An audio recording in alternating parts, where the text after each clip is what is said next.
gabadh reer Geesa ayay Australia wax wada deganayeen gabadh reer Muqdisho markaa jaar bay ahaayeen oo saaxiibna way ahaayeen markaasay maalintii dambe gabadhii reer Geesa u wareegtay gabadhii reer Muqdisho waxay tiri wallahi bahal dooli khaati ka jooga bay nin baa markaa xaafadda la degan dooli lagu naanayso degan gabadhana ma way maqalba in jiirka dooli la yiraahdo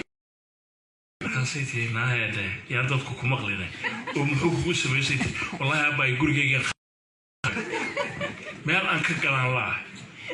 hadda sun baan u soo galay bay tii yaa dadku ku maqlay anigu ku maqlay dooli baad samaynaysaa no yaa bantoon ninkii bay u haysataa jaarka ahaayeen tanina waxay markaasay tii aabay maxaa yeelay gurigayga khaati uga joogo wallahi sunta halkan ay taala markaasay tii naayada waxaad yeeshaa anigu ku maqlay yaa dadku ku maqlay adiguna dhagan hayskaliini walaale waxaad yeeshaa ma tolkii u sheegtay markaasay tii aniga ma waarantay dooli ma tol qaba wasiti taasoo koon magaalada ka buuxa ma markaasay waxay tii midowda mawjad bay ka hadlaysaa markaasay tii adiga ma jirantahay dooli ma tol qaba markaasay tii na tolkii hadaan ugu dhariyo sunta ka daayo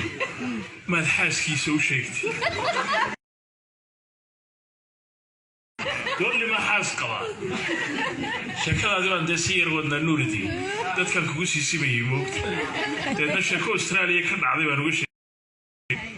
oo laba gabdhood ay kala garan waayeen dooligii iyo jiirka